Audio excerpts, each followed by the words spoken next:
Okay, good morning, class. Welcome to LHS Club. Your teacher once again, National Master Ruben on Dungan. I haven't been here for a while, so forgive me. Apologies.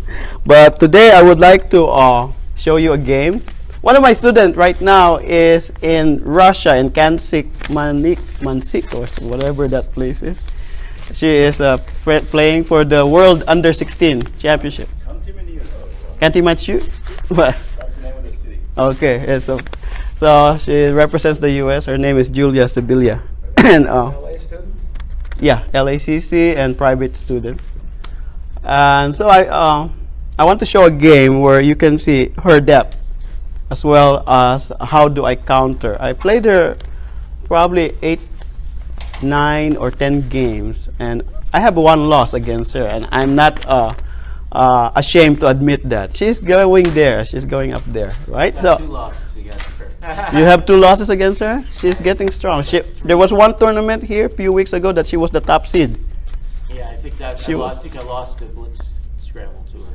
She's very strong. Now she's representing the U.S. So I want to show a game to see what type of play does Julia show over the board. I was black here. She played D4. Knight f6, c4. Now here on move 2, I already have a dilemma. What to play against this girl? If I play e6, she will play knight f3, g3, and some sort of Catalan will show up in the board, she is so adept. She knows the in and out of this opening. And if I play King's Indian, g6, she played this g3 system that is super solid, that there is no bad line for white. It's all, there's a lot of bad lines and pitfalls and traps for black. It's easier to play as white. So I want my opponent to start thinking on her own in the beginning of the game. And so here I play to unbalance the position. I play c5. And this is what we call Benoni, or modern Benoni. Now, what are the theory? What is the idea behind this type of opening, the modern Benoni? Have her double the pawns on c5. If he captures, we have a check. That should equalize easily for black. Actually, that's not recommended by the book. The only way for white to gain an advantage here is to push the pawn. Push it up. Gain center, right? And so here, but Julia is known for playing the pianquero no matter what you play against her, most of the time. Okay, so whatever system you have, even if you play the Dutch, King's Indian, the Nimso, see the geometry.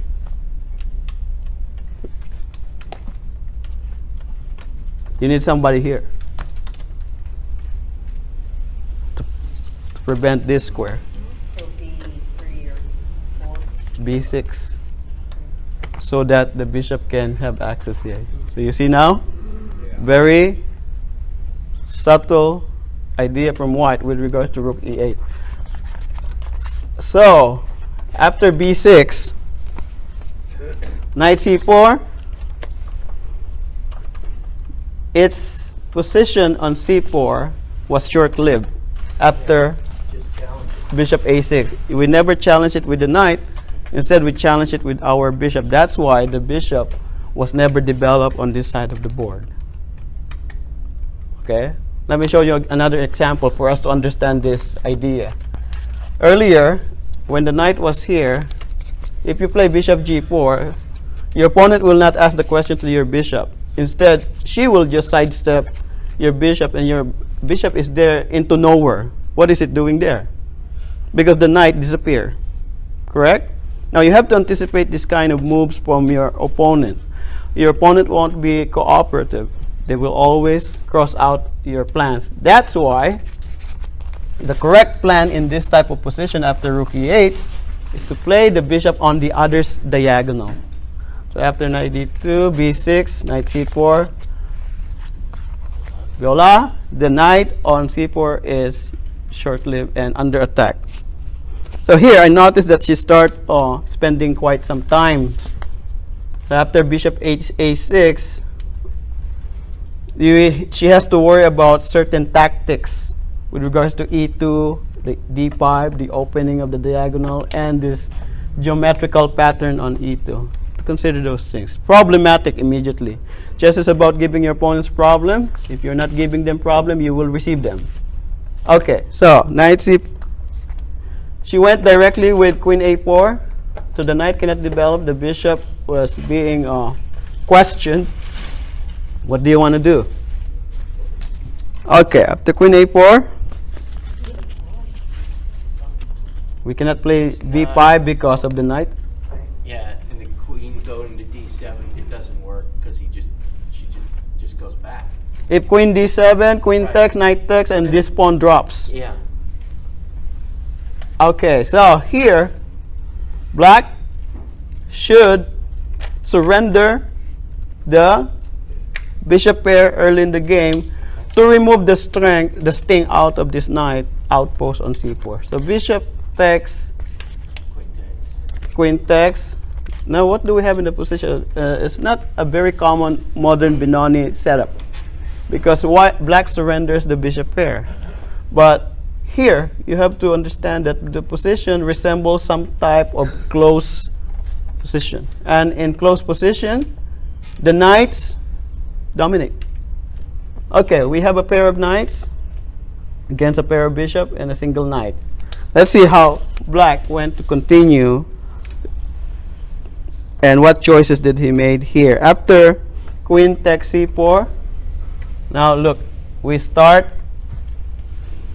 using our pawn majority creating threats with the tempo on the queen with b5.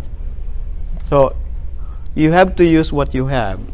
You have the queenside majority, use it. You have the bishop pair, use it. In close position, you have the pair of knights, use it. Do not dream of something that you don't have.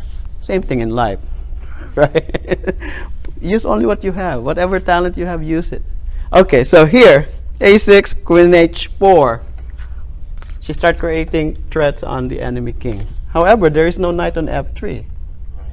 Right? So the attack probably will require more from her. So b5.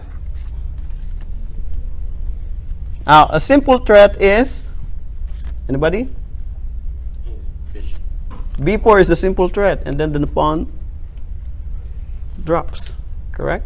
Of course, be careful because the opening of the bishop later will make this pawn danger, the diagonal danger. This will be a long-term threat b4, and black can start surrounding this pawn on d5 by knight bd7 and b6. That was the idea. Since he cannot really play this e4 because of the pressure on the open e file. Now, those are the things that white need to consider in the position. So it's not yet there. It's not yet immediate the threat. Instead, she played bishop g5. There it is, the pin. And here, we cannot ask the question to the bishop because he just snapped the pawn, correct? What should we play here? Complete your development, knight bd7. So before we go further into the middle game, this is already a middle game per se, we have to narrow down what took place in the opening. Black was following rules. First of all, the rule was to create an imbalance, achieved. Right? Exchange the knight on c4, done. Start the queenside rolling in the process. So these are the rules that you need verbally tell yourself during a chess game. And every opening have different rules or principles that you need to follow. I suggest you start reading Ruben Pine's The Idea Behind the Chess Openings. This is where I get those ideas. Old book, a classic. Okay, so knight bd7, knight e4, taking advantage of the pin. Now, looks are not what they seem in chess. Of course, there's not only the pin on f6, but the threat on d6 as well.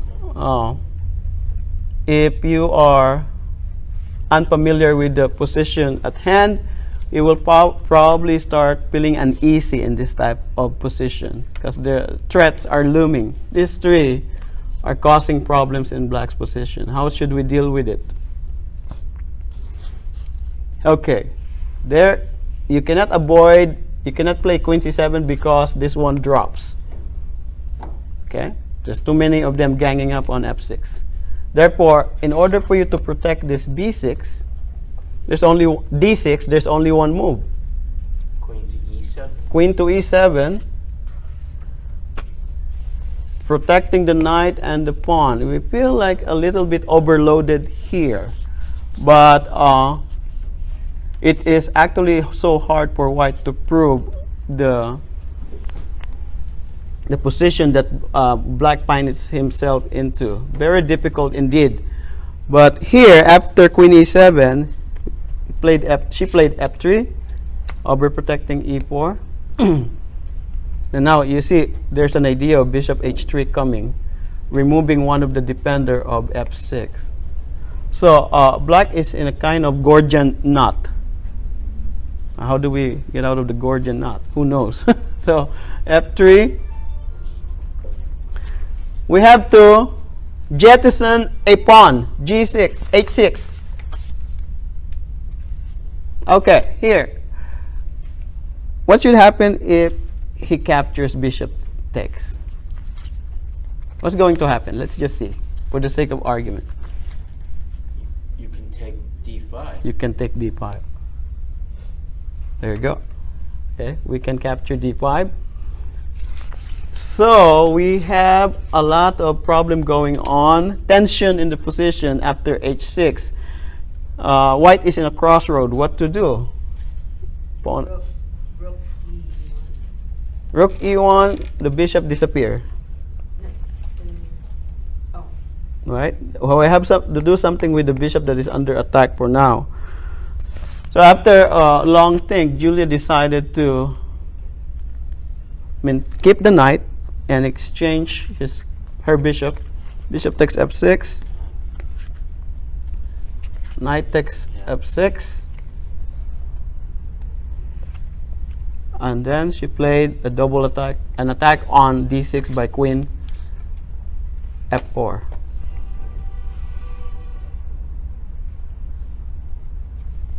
Now, if she captures the pawn here, the knight here,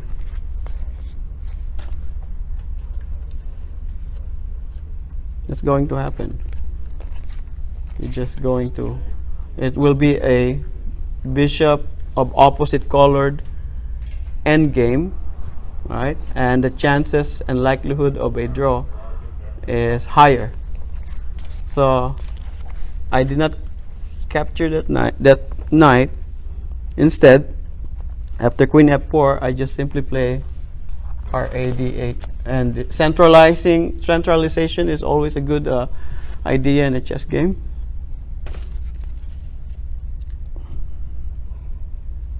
And after RAD1, now the pawn is protected.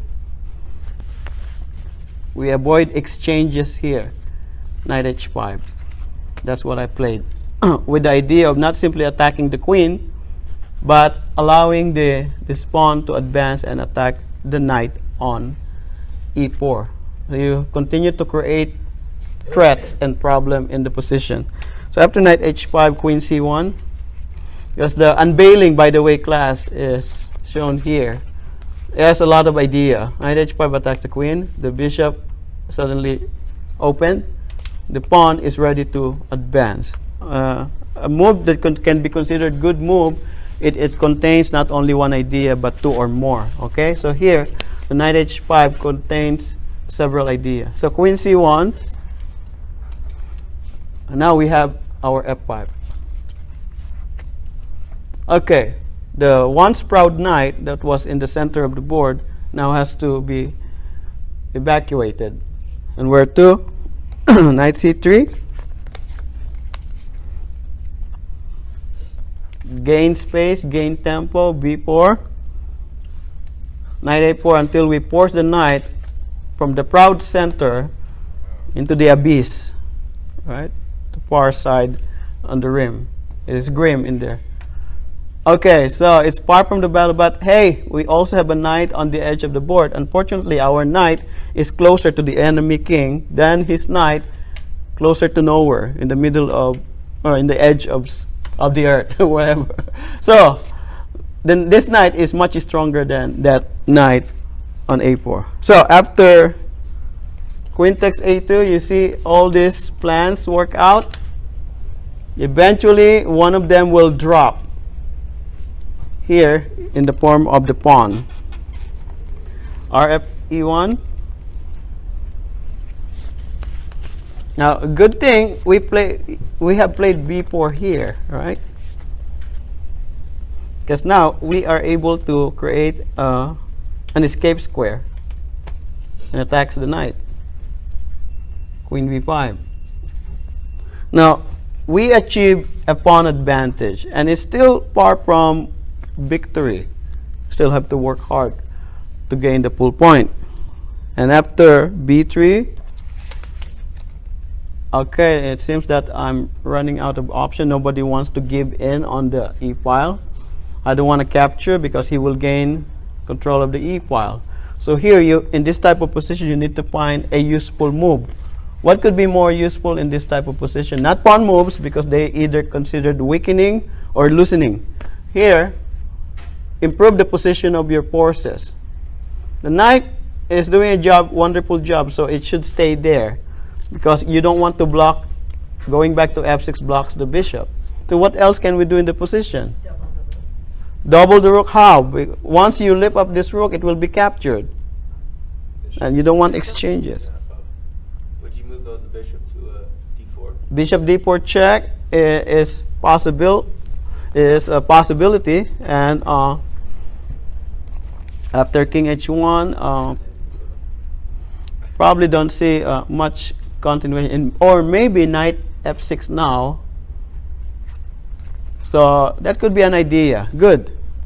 Is there anything else? Here, if you are not sure where to go, it's always good to tuck your king into safety. The king was King h7.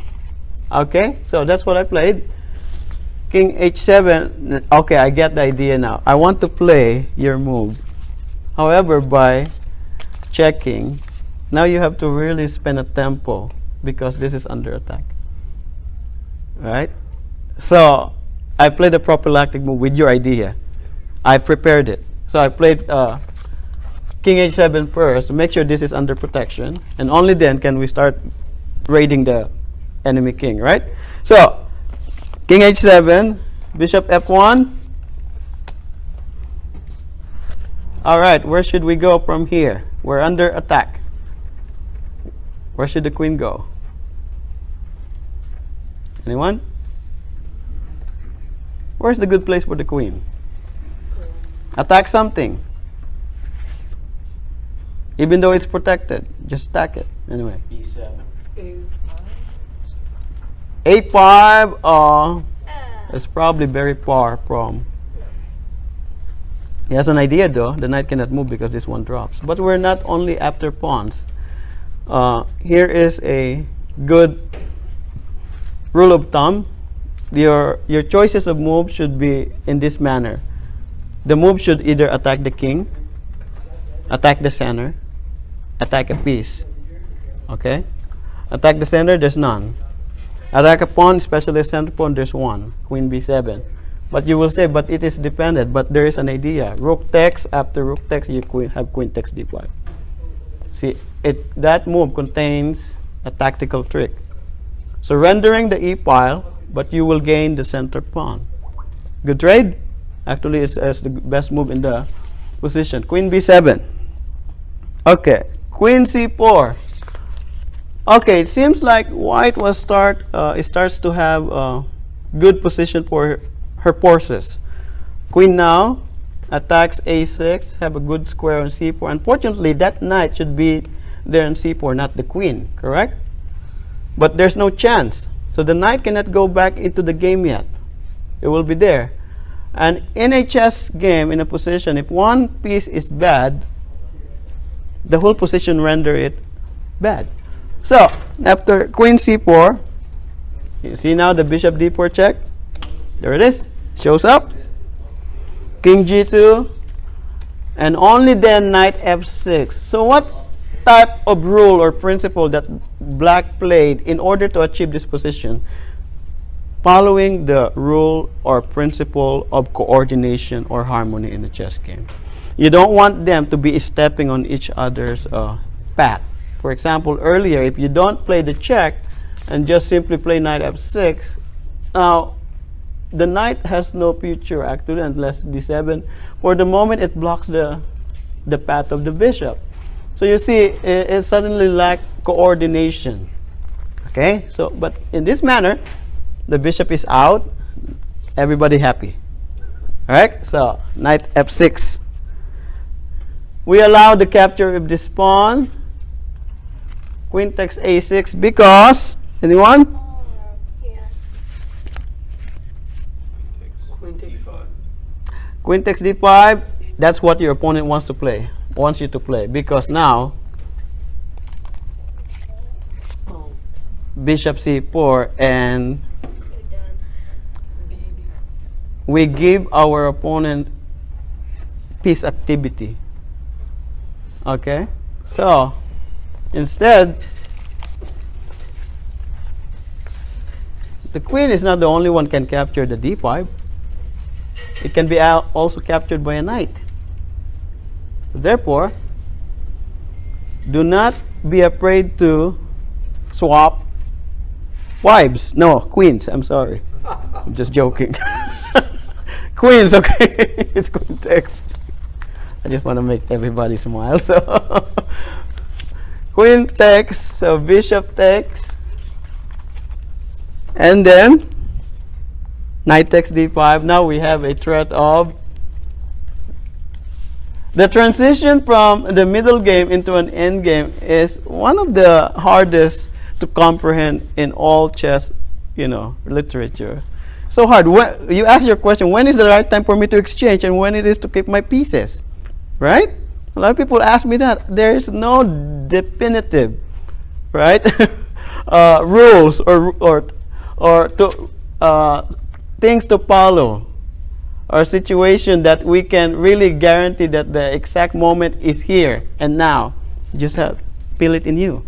And here I felt that the exchange of queen and going to the end game will probably benefit white instead of allowing the pieces be the queen and the bishop to be posted on d5. So I said, I think it's time to exchange. So here we have created, even though there's no more queen, we have an attack, a possibility on e3 with a fork. Okay, and nobody wants to relinquish the e8, the e file, who will dominate the e file here. Nobody wants to give in. Okay, instead, white to move, stops out of the check, king h3. We still went there anyway, knight e3. The rook played, white played rook d2. And here I was dreaming of a mate. I can play g4 here. If I can play this kind of position and the king goes here and the bishop check, I said there could be possibility of checkmate in the position, correct? Yeah. But that's very far. So I try to figure out a way to achieve it. I said maybe it can be achieved. But once it hits h5, I said I don't have a light square bishop to create the final blow. Anyway, I said that's a problem, so I'll go for it and see how the game will progress. g5. After g5, she has to stop. g4. And here, I would like to capture, but Pushing is better. what do you think? I also have some thoughts about pushing because that will place another pawn on the dark square, and my bishop is in dark square. So these are problems during a chess game. But still, I said maybe this is still the better move so that I can play h5. Plus, if anything, I said I have the space advantage, right? If things won't go as I planned them, at least I have some sort of advantage in space. So, f4, she played knight b6. Those two minor pieces, kind of wayward, right? Very far from the battle. So, knight b6. I think it time trouble, and as I cannot see any way to further improve my position. I said these are well placed already. I need to mobilize the rest of my army. I played this mysterious move, rook h8. Even me, I cannot explain right now. The idea was king here, and if given opportunity, h5, and then opening the pile, because we see that the king is in a box. All right, so that was the idea. King h8 is hard to find. There's no need for you to continue maintaining the e pile, dominating the e pile, because the knight already has an outpost and the bishop controls the dark square. The knight controls certain light squares.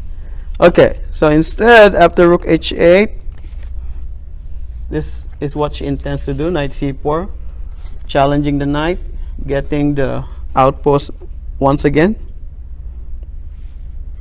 I continue in with h5. Knight takes e3. How should we recapture?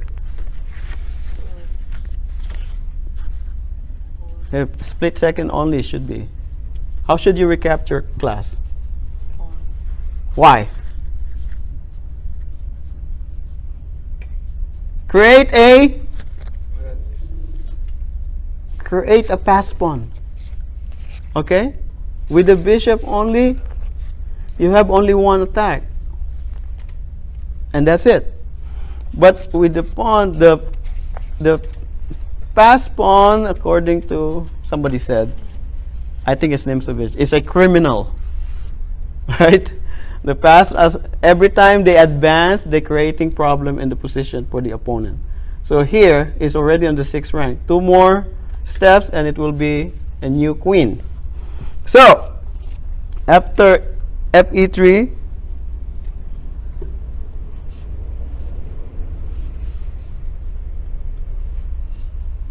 gh5. I think it's missing a move. Where did the knight go? That's a good question. After fe3, white is missing a move. Where should the rook go?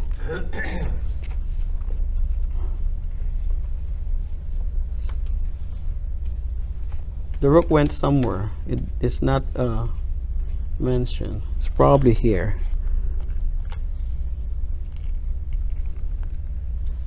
And after king g6, gh5 check, rook takes h5,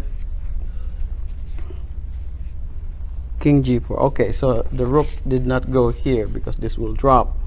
The rook probably went e2 or c2. Okay, so after rdh8,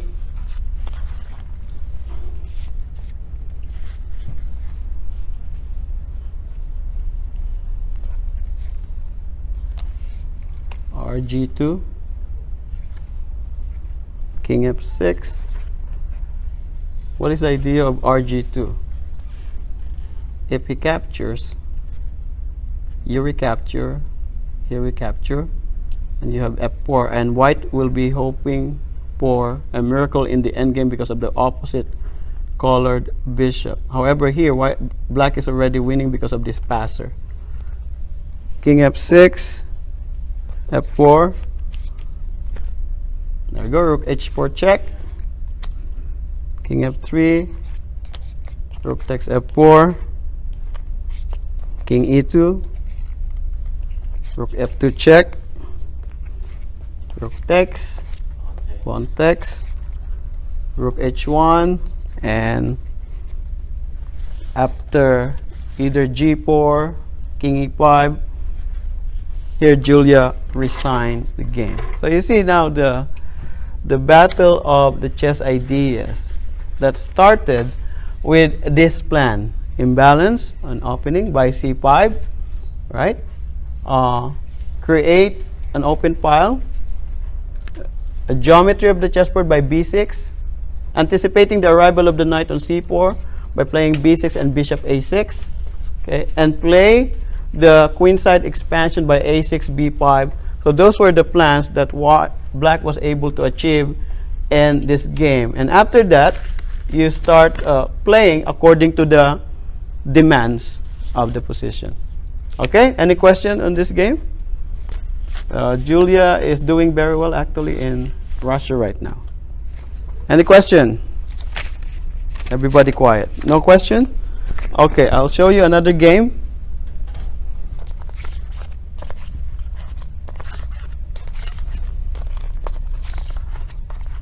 So the idea behind the chess openings are very important for each and every one. When you have when you develop a repertoire,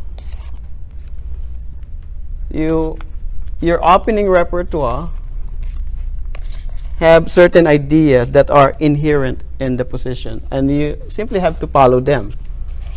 Okay. For example, let's start with a French defense. Now, I have a student that wants to play e4. He said that he wants to play e4. Unfortunately, he doesn't want to face the French and the Sicilian. I said, that doesn't make sense. You might as well play chess. Okay, so I said, here are rules. What type of system you want to play? I said, I want close position so that my opponent will not be able to play the bishop b4 and the knight f6. Okay, then play the advance. So these are your rules. If your opponent plays the French, after the second move, play d5. Your first rule is close the position. 1. Okay. After he plays c5, your second rule is make sure that you secure the wall or the center. It's your wall. So you have to play c3. So you will see that when you have this type of rule, it's easy for you to find moves in the position. You're guided by principle. Your opponent will play knight c6 because the battle now raging on d4. Correct? Pawn, pressure, under support. Another piece was brought to attack d4. The third rule for white here in the advanced sprint is to develop your kingside forces, knight spurs before bishop. Okay. After knight f6, play bishop d7, bishop e2. So you see here the exchange, the development of kingside. Now queen to b6.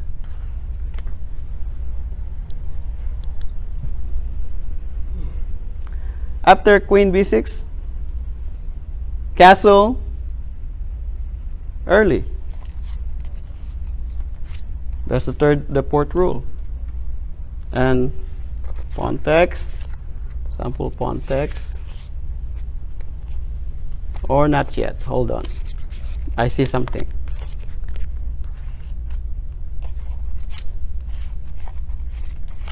Instead of bishop d7, this is the most popular line here. After knight f6, queen b6 immediately there. We continue to develop under the third rule. What is the first rule again? Advance to e5. Second, secure the wall or the pawn structure or the center. Third, develop your kingside forces, knight spurs, and then bishop.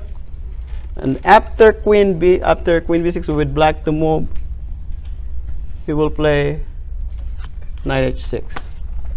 Okay, there's an idea here. If white captures, queen takes pawn, And of course, you want to save the rook. And after knight d2, only now you will capture. And all of these are weak. I see you are followed by principal. Black is having a good time with that attack on d4. At the same time, switching the attack from the d4, which is the center pawn, to the base of the chain or the wall, which is the b2 square. Okay, so let's go back quick. Now, instead of capturing here, the other line in this position is, instead of knight h6, he immediately capture this pawn. How should we recapture? Of course, you maintain the center. You go back to rule number 2, maintain the center.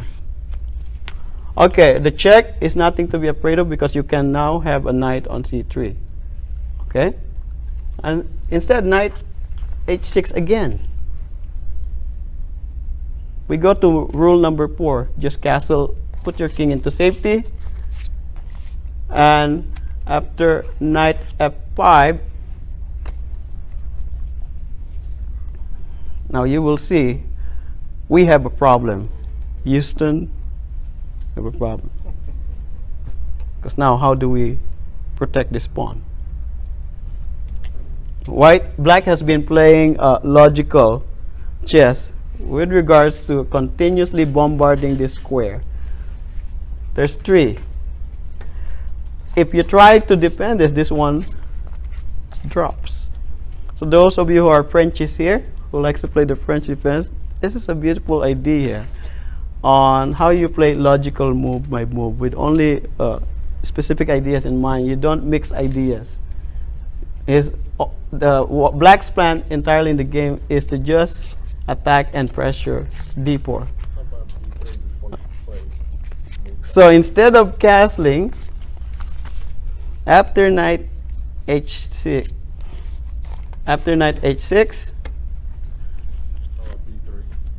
how about b3, so that after knight ch5 you have bishop b2, right?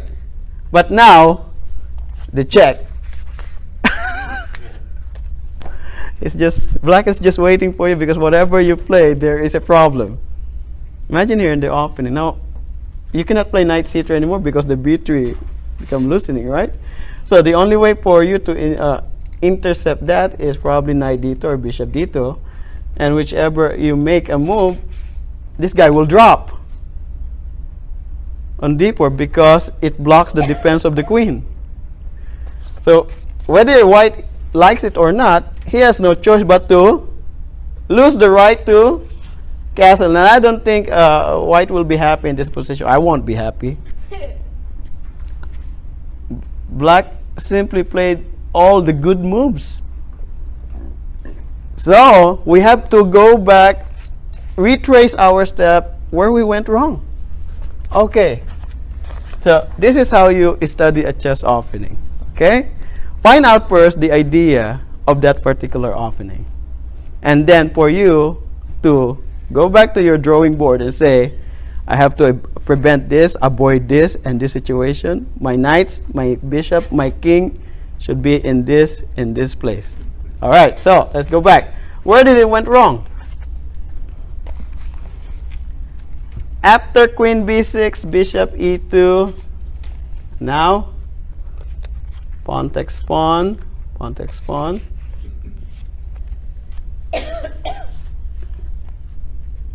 Knight h6.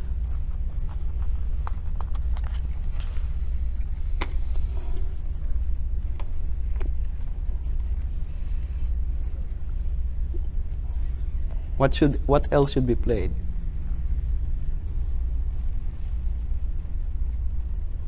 Anybody?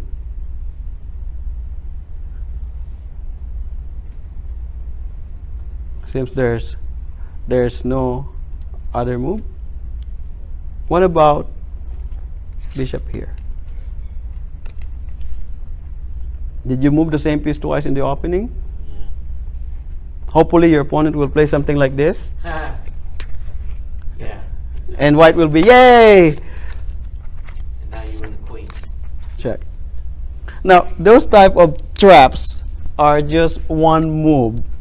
There's no depth in them. Of course, if you're playing at 1200 or less, they might fail on the trap. But here, the best move, we have to go back further in the opening. Let's start again. Now, my student said, I told you I don't want to play against the French. That's what happened. So I said, okay, cheer up. We have to find a solution to this problem. Okay, if you cannot, if you are faced with a problem in a one particular opening, do not abandon it and look for another opening to play. Hopefully that your opponent doesn't know that opening. By the end of your career, you have learned a lot. You become a jack of all trades, but you're a master of none.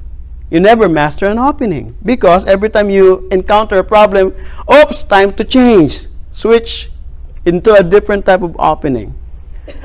You found out that there's more problem in that opening that you just adopted. Go to another opening, and by the time you already played a lot of opening, you never really mastered any of them. So, let's go back. D4, D5. First rule, close the center. C5. Second rule, secure pawn structure. Right, the wall. Knight C6. Third rule, develop the pieces. King side. Okay. Queen B6. We're still in the third rule. Now, capture. Capture. We are back in the position. Now, knight H6. How should we deal with that pesky knight F5 arriving in the position? So, in this position, whether you like it or not, your B3 is the only move. You just have to play this check and get here. Okay? And the idea here is because most players will stop in this position and say, I don't want to play it. But you again, you simply have to play what is before you. So after King F1 and Knight F5, Bishop B2, or even Bishop E2, Bishop B2 is better. H5 because he will prevent G4. Now, you have to start playing this rook to be lifted on the other side of the board. You only play what the position demands. This is demanded. You don't like it, but it's demanded. Right? It is required. You cannot do anything about it. You cannot alter. It is fated for you to be uncastled. Okay. So, here, the position is not too bad. After you achieve this formation, you see that black finds itself in a standstill. How to continue? Because all his ideas revolve on capturing D4. But you have strengthened it, and now we really have a fight going on. Now we can play, for example, Knight A3, Knight C2. Start driving all the enemy away till you find yourself that black's whole idea that rests only on against D4 will be suddenly put into a test how to continue. It will run out of ideas. So the game is still in the computer. It will consider it unclear. And you know, I like every time when I see unclear. That means your creativity will start becoming useful in the position. Okay? You see in the encyclopedias, you see a lot of unclear. Those are beautiful time to consider the position and find continuation on your own. In chess, in your career, you cannot just simply follow books. You have to develop your own theory, your own move that you yourself only understand without the help of computers, without the help of other authors. Right? Those books, they are experiences of other players. You have to start writing your own book. I hope everybody likes this lecture this morning. Okay, see you next Saturday.